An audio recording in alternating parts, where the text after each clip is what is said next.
సినిమాని తెలంగాణ ప్రజలకు కాంగ్రెస్ పార్టీ చూపెట్టింది. 6 గ్యారంటీలు అన్నారు, 100 రోజుల్లో అయిపోతుందన్నారు. మొత్తం 100 రోజుల్లో ప్రతి మహిళకి 1,67,00,000 మంది మహిళలకి నెలకు 2,500 ఇస్తామన్నారు. ప్రతి వృద్ధుడికి వృద్ధురాలికి నెలకు 4,000 రూపాయల పెన్షన్ ఇస్తామన్నారు. 2 లక్షల ఉద్యోగాలు సంవత్సరం లోపల భర్తీ చేస్తామన్నారు, ప్రభుత్వ ఉద్యోగాలు. అదే మాదిరిగా రైతులకు రుణమాఫీ, కేసీఆర్ గారు రైతు బంధు 10,000 ఇస్తే మేము 15,000 ఇస్తామని, ఇంకా చాలా చాలా ఇట్లా 420 అడ్డగోలు హామీలు ఇచ్చి, నోటికొచ్చిన వాగ్దానాలు ఇచ్చి కాంగ్రెస్ పార్టీ అధికారంలోకి వచ్చిన విషయం మనందరికీ తెలుసు. కానీ ఈరోజు కాంగ్రెస్ అధికారంలోకి వచ్చి సరిగ్గా 7 నెలలు నిండి 8వ నెలలో అడుగుపెట్టింది.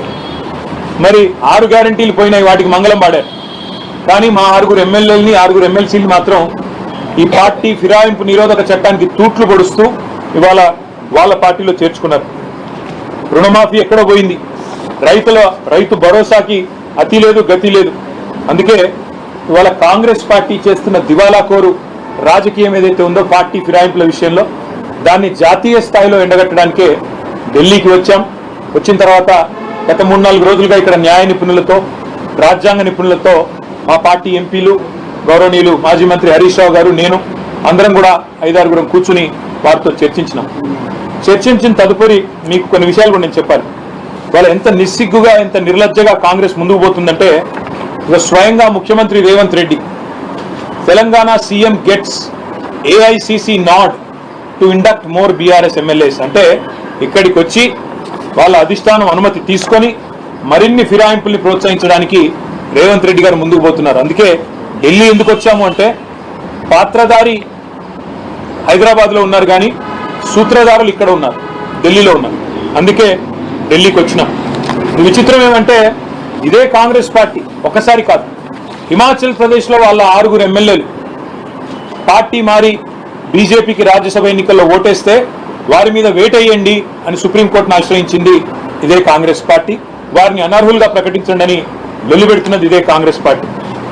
సుప్రీంకోర్టు దాకా వెళ్ళి ఒక ఎమ్మెల్యే గారు మణిపూర్లో ఆనాడు శ్యామ్ నాయక్ అనే ఎమ్మెల్యే, శ్యామ్ కుమార్ అనే ఎమ్మెల్యే బీజేపీలో చేరి మంత్రి పదవి తీసుకుంటే ఆయన అనర్హుడుగా ప్రకటించేదాకా సుప్రీంకోర్టులో కూడా పిటిషన్లు వేసి కొట్లాడి ఫైనల్గా సుప్రీంకోర్టు నుంచి కూడా తీర్పును తీసుకొచ్చింది కాంగ్రెస్ పార్టీ. అది ఏం తీర్పు తెచ్చారు? 3 నెలలు చాలు స్పీకర్ గారికి, 3 నెలలు మాత్రమే కాల పరిమితి డిస్క్వాలిఫికేషన్ పిటిషన్ మీద నిర్ణయించడానికి అనేది కాంగ్రెస్ పార్టీ పిటిషన్ మీద సుప్రీంకోర్టు ఇచ్చిన తీర్పు. హర్యానాలో ఒక కాంగ్రెస్ ఎమ్మెల్యే కిరణ్ చౌదరి గారు బీజేపీలోకి పోతే అక్కడ స్పీకర్కు పిటిషన్ ఇచ్చారు, న్యాయ పోరాటం చేస్తున్నారు, వారిని అనర్హులుగా ప్రకటించాలని.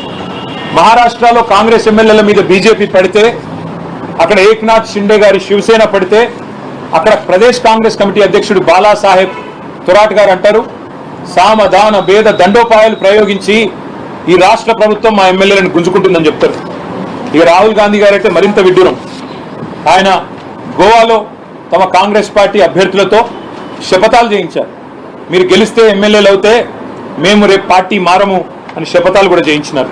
ఇక చెప్పుకుంటూ పోతే ఇంకా వింతలు విడ్డూరాలు చాలా ఉన్నాయి. ముఖ్యంగా ఆయన సిద్ధరామయ్య గారు, ఆయన అంటారు 50 కోట్లు ఇస్తున్నారు కర్ణాటకలో కాంగ్రెస్ ఎమ్మెల్యేలకు, బీజేపీలో లాక్కుంటున్నారు అని సిద్ధరామయ్య గారు ఆయన కూడా ఒక స్టేట్మెంట్ ఇచ్చారు. ఇది స్పీకర్ గారు ఇచ్చిన తీర్పు, సుప్రీంకోర్టు స్పీకర్కి ఇచ్చిన తీర్పు.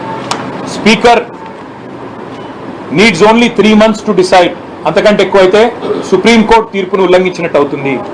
మేము దానం నాగేందర్ గారి మీద ఇచ్చిన పిటిషన్ మార్చి 18 నాడు ఇచ్చాం. జూన్ 18 కల్లా స్పీకర్ గారు తేల్చి ఉండాలి, తేల్చలేదు. మేము హైకోర్టుకు పోయాము, హైకోర్టులో ఇవాళ ఆ పిటిషన్ విచారణలో ఉంది. హైకోర్టులో న్యాయం జరుగుతుంది అనే బలమైన నమ్మకం మాకుంది. ఒకవేళ జరగకపోతే తప్పకుండా సుప్రీంకోర్టుకు వచ్చే ఆలోచన కూడా మాకుంది. ఇంకా విచిత్రమైన విషయం, రాహుల్ గాంధీ గారు ఆయన పార్టీ ఇది హైదరాబాద్ వేదికగా, తుక్కుగూడ వేదికగా జాతీయ మేనిఫెస్టో, కాంగ్రెస్ పార్టీ యొక్క జాతీయ మేనిఫెస్టో న్యాయపత్ర అనే పేరిట తెలంగాణలో ఆవిష్కరించారు.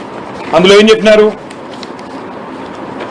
వి promise to amend the 10th schedule of the constitution and make defection and automatic disqualification of membership in assembly and parliament. అంటే వారి ఉద్దేశం ఏమంటే, ఎవరైనా ఒక ఎమ్మెల్యే ఒక పార్టీలో గెలిచి ఇంకో పార్టీలో పోతే, ఎవరైనా ఒక ఎంపీ ఒక పార్టీలో గెలిచి మరో పార్టీలో పోతే ఆటోమేటిక్గా సంఖ్యతో నిమిత్తం లేకుండా ఆయనను అనర్హుడిగా ప్రకటించి ఆయన పదవి ఊడిపోవాలి. ఇది మేము దానికి కట్టుబడి ఉన్నాం, రాజ్యాంగ సవరణ చేస్తామని జాతీయ మేనిఫెస్టోలో హామీ ఇచ్చారు. రాహుల్ గాంధీ గారికి నిజంగా కూడా ఆస్కార్ అవార్డు ఇవ్వాలి. ఎందుకంటే ఏ తుక్కుగూడలో అయితే ఈ తుక్కు మాట చెప్పారో అదే వేదిక మీద దానం నాగేందర్ ఉంటాడు, కాంగ్రెస్ కండువా కప్పుకొని బీఆర్ఎస్ టికెట్ మీద గెలిచి. అదే వేదిక మీద తెల్లం వెంకట్రావు గారు ఉంటారు, అదే వేదిక మీద కడియం శ్రీహరి గారిని కూడా కూర్చోబెట్టుకుని ఒకవైపేమో రాజ్యాంగానికి తూట్లు పొడుస్తూ మరొక వైపు రాజ్యాంగం పట్టుకొని డ్రామా చేస్తున్నందుకు ఖచ్చితంగా రాహుల్ గాంధీ గారికి ఆస్కార్ అవార్డు కూడా ఇవ్వాలి. మీరు చూడండి, ఒకవైపు ఈ డ్రామా, రాజ్యాంగం పట్టుకొని ఆయన ఏదో రాజ్యాంగ సంరక్షకుడు, నేనే కాపాడుతున్నా ఈ దేశంలో రాజ్యాంగం, మోడీ గారు ఏదో నాశనం చేస్తున్నట్టు పార్లమెంట్లో బిల్డప్. 2 కిలోమీటర్ల దూరంలో ఉన్న ఏఐసిసి ఆఫీస్కి వచ్చి పోచారం శ్రీనివాసరెడ్డి గారిని మరి ఈరోజు చేర్చుకున్నారు. ఆయారాం గయారాం పోయింది, ఇప్పుడు పోచారం కాడి దాకా వచ్చింది. ఇది ఈరోజు రాహుల్ గాంధీ నిజరూపం. రాహుల్ గాంధీ రాజ్యాంగం పట్టుకోవడమే కాదు, రాజ్యాంగం అప్పుడప్పుడు చదవాలి, రాజ్యాంగ స్ఫూర్తి ప్రకారం నడవాలి. అదే మాదిరిగా ఇంకా విచిత్రం, అసలు ఇవాళ ఒకరు కాదు, మా ఎమ్మెల్యేల ఇళ్లకు పోయి ఒక్కొక్కరింటికి ముఖ్యమంత్రి స్వయంగా పోయి పోచారం ఇంటికి, ఇంకా కేశవరావు గారి ఇంటికి పోయి ఎమ్మెల్యేల ఇళ్లలో పోయి బతిమలాడి భయపెట్టి వారికి ఏమేమో ఇచ్చి, మరి సిద్ధరామయ్య చెప్పినట్టు 50 ఇస్తున్నారా ఎక్కువ ఇస్తున్నారా మాకు తెలియదు, మేము ఆరోపిస్తలేము, సిద్ధరామయ్య గారు చెప్పిన దాన్ని కోట్ చేస్తున్నాను నేను. ఆ రకంగా ఇవాళ కాంగ్రెస్ పార్టీ దుర్మార్గంగా వ్యవహరిస్తూ ఉంది, రాజ్యాంగ స్ఫూర్తికి విరుద్ధంగా వ్యవహారం చేస్తూ ఉంది, చట్టానికి విరుద్ధంగా వ్యవహారం చేస్తూ ఉంది. అందుకే తెలంగాణలోనేమో న్యాయపత్రం అంటారు, చేసేది మాత్రం అన్యాయం. అందుకే మేము ఢిల్లీకి ఎందుకు వచ్చినామంటే కాంగ్రెస్ పార్టీ యొక్క వైఖరిని జాతీయ స్థాయిలో దేశ ప్రజలకు తెలియజెప్పాలి. ఏ ఒక్క ఆప్షన్ కూడా వదిలిపెట్టకుండా జాతీయ స్థాయిలో కాంగ్రెస్ బీజేపీ రెండూ ఒకటే, ఎవరికి అనుకూలంగా ఉన్నప్పుడు వాళ్ళు ఆ రకంగా ప్రవర్తిస్తున్నారు అనే మాట చెప్పడానికి వచ్చినాం. దాంతోపాటు ఇది కేవలం మొదటి అడుగు మాత్రమే. దీని తర్వాత తప్పకుండా ఒకవేళ హైకోర్టులో న్యాయం లభిస్తుందని నమ్ముతున్నాం, తప్పకుండా న్యాయం గెలుస్తుంది. దానం నాగేందర్ గారితో పాటు పార్టీ మారిన 6 ఎమ్మెల్యేలను కూడా వెంటనే డిస్క్వాలిఫై చేస్తారని నమ్ముతున్నాం. ఎందుకంటే మా పార్టీ టికెట్ మీద ఎమ్మెల్యేగా గెలిచారు, మళ్ళీ ఆయనే రాజీనామా చేయకుండా సికింద్రాబాద్ ఎంపీగా కాంగ్రెస్ పార్టీ టికెట్ మీద బీఫామ్ మీద పోటీ చేశారు. అంతకంటే ఓపెన్ అండ్ షట్ కేసు అయితే ఏమి ఉండదు. ఇందులో ఇంకేదో చదవడానికి కానీ అర్థం చేసుకోవడానికి కానీ ఇంకేం లేదు. కాబట్టి మేము ఆలోచిస్తున్నది న్యాయం లభిస్తుంది హైకోర్టులో అని. ఒకవేళ లభించకపోతే సుప్రీంకోర్టుకు వస్తాం, సుప్రీంకోర్టులో కూడా తొందరలోనే పిటిషన్ కూడా వేయడానికి కూడా అన్ని సిద్ధం చేసుకుంటున్నాం. చాలామంది రాజ్యాంగ న్యాయ నిపుణుల్ని కూడా సంప్రదించినాం. అదే మాదిరిగా ప్రెసిడెంట్ ఆఫ్ ఇండియాను కూడా అవసరమైతే కలుస్తాం, మా పార్టీ లీడర్లందరూ కూడా వస్తాం, ప్రెసిడెంట్ ఆఫ్ ఇండియా గారిని కలుస్తాం, ఎలక్షన్ కమిషన్ పెద్దల్ని కలుస్తాం, అదేవిధంగా అవసరమైతే లోక్సభ స్పీకర్ని, రాజ్యసభ చైర్మన్ని కూడా కలుస్తాం. ఏ రకమైన వ్యవహారం తెలంగాణలో నడుస్తుందో, కాంగ్రెస్ నిర్వాహకం ఏందో జాతీయ స్థాయిలో ఎండగడతాం.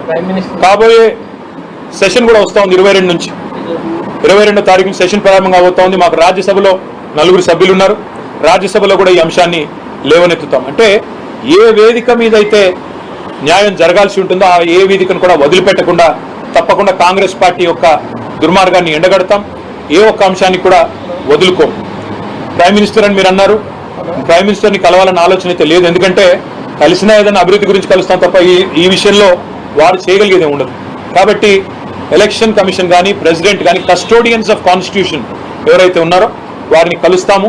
కలిసి తప్పకుండా జాతీయ స్థాయిలో మాకు తెలంగాణలో జరుగుతున్న నిర్వాహకం ఏదైతే ఉన్నదో దీన్ని ఎండగడతామని చెప్పి కూడా మీకు తెలియజేస్తూ సహకరించిన తెలుగు మీడియా సోదరులకు కూడా పేరు పేరున ధన్యవాదాలు, నమస్కారం.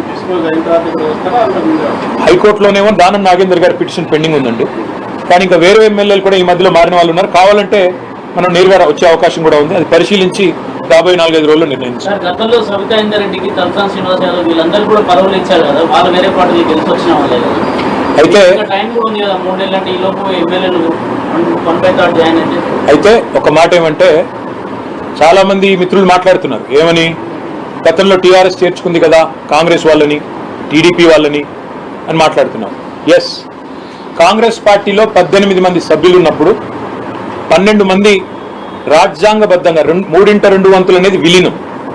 విలీనానికి ఫిరాయింపుకు తేడా ఏంటంటే 3/2 వంతుల ఒక శాసనసభ పక్షం కానీ పార్లమెంటరీ పక్షం కానీ ఒకవేళ ఇంకో పార్టీలో చేరాలనుకుంటే రాజ్యాంగం ప్రకారమే ఆ వెసులుబాటు ఉంది. అది కాంగ్రెస్ విషయంలో 18లో 12 మంది చేరారు, టీడీపీ విషయంలో 15 మందిలో 10 మంది చేరారు, బీఎస్పీ ఇద్దరు ఉండేది, వాళ్ళు ఇద్దరు చేరారు. పోయిన టర్మ్లో టీడీపీకి ఇద్దరు ఉంటే ఇద్దరు కూడా చేరారు. కాబట్టి విలీనానికి ఫిరాయింపులకి ముందుగా మనం వ్యత్యాసం తెలుసుకోవాలి. ఒకటి. రెండవది, మాకు 38 మంది శాసనసభ్యులు ఉంటే ఇప్పుడు అందులో 6 7 ఈరోజు కాంగ్రెస్ పార్టీ కండువా కప్పుకున్నారు. ఒకటేసారి 26 మంది పోతే అది విలీనం. కానీ ఒక్కొక్కరుగా పోయి అక్కడ అవతల టికెట్ల మీద పోటీ చేస్తే అది ఫిరాయింపు కిందకే వస్తుంది. ఈ విషయంలో చట్టం చాలా స్పష్టంగా ఉంది. కాబట్టి ఈ 6 7 ఎవరైతే ఉన్నారో ఆ ఎన్నికలు తప్పవు, ఉప ఎన్నికలు తప్పవు. వీళ్ళ పదవి ఊడగొట్టడము ఖాయం. తప్పకుండా ప్రజాక్షేత్రంలో వీళ్ళు పరాభవం కూడా ఎదుర్కోక తప్పదు. టీడీపీ విలీనం కాకముందే ఆయన రాజీనామా చేశారు, మీరు తెలుసుకోండి.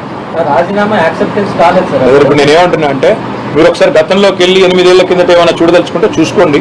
నేను అనేది ఏంటంటే ఇవాళ మాకు 38 మంది ఎమ్మెల్యేలు ఉన్నారు. అందులో 6 7 పార్టీ బైలాకి, రాజ్యాంగానికి, భారత రాజ్యాంగానికి విరుద్ధంగా ఇవాళ కాంగ్రెస్ పార్టీ వాళ్ళను కొనుగోలు చేసిందా, సామధాన భేద దండోపాయాలు వాళ్ళే చెప్పినట్టు ప్రయోగించిందా, మరి కాంగ్రెస్ పార్టీ చెప్పాలి. అన్నింటికి మించి హిపోక్రసీ, డబుల్ స్టాండర్డ్స్, ద్వంద్వ ప్రమాణాలు. ఏ కాంగ్రెస్ అయితే నీతివంతమైన మాటలు మాట్లాడుతుంది, రాజ్యాంగాన్ని చూపెడుతుందో వారికి మేము గుర్తు చేయాల్సిన అవసరం ఉంది. ఎందుకంటే రాజ్యాంగ స్ఫూర్తికి వ్యతిరేకంగా నేను ఒకటే అడుగుతున్నాను విజయ్ గారు, రేపటి రోజున కాంగ్రెస్కు ఉండే 99 మంది ఎంపీల్లో 20-30 మంది ఇంకో పార్టీలో చేరారనుకోండి, అది సమ్మతమేనా కాంగ్రెస్ పార్టీకి?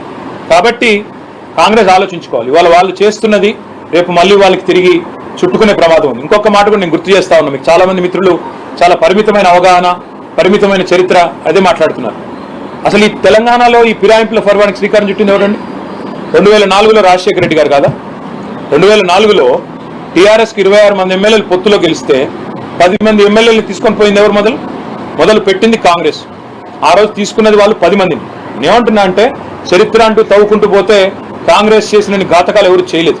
ఇప్పుడు నేను అనేదల్లా ఒక్కటే, ఇది రాజ్యాంగబద్ధం కాదు, చట్టబద్ధం కాదు. కాబట్టి వాళ్ళని అనర్హులుగా ప్రకటించాలని మేము డిమాండ్ చేస్తున్నాం. స్పీకర్ గారు నిర్ణయం తీసుకుంటారని ఆశిస్తున్నాం. తీసుకోకపోతే ఇతర వేదికలు తప్పకుండా ఎక్స్ప్లోర్ చేస్తాం. న్యాయం దొరికే వరకు పోరాడు. ఎలక్షన్ కమిషన్ కూడా తప్పకుండా కలుస్తాం. ఎందుకంటే ఎలక్షన్ కమిషన్ ఆనాడు వాళ్ళ అఫిడవిట్ కూడా ఇస్తారు. అఫిడవిట్ లో స్పష్టంగా ఏ పార్టీ మీద పోటీ చేస్తున్నాం అనేది రాసి ఉంటుంది. ఇవాళ ఏ పార్టీలో ఉన్నారో కూడా వాళ్ళు చూడాలి. న్యాయ వ్యవస్థలు, రాజ్యాంగబద్ధమైన సంస్థలు తప్పకుండా సంస్కరణలు కూడా రావాల్సిన అవసరం ఉంది. ఎవరు ఫిరాయించినా వెంటనే అనర్హులుగా కావాలి అని కాంగ్రెస్ ఏదైతే న్యాయపత్రంలో చెప్పిందో అది అమలు కావాలని మేము కోరుతాం. Thank you.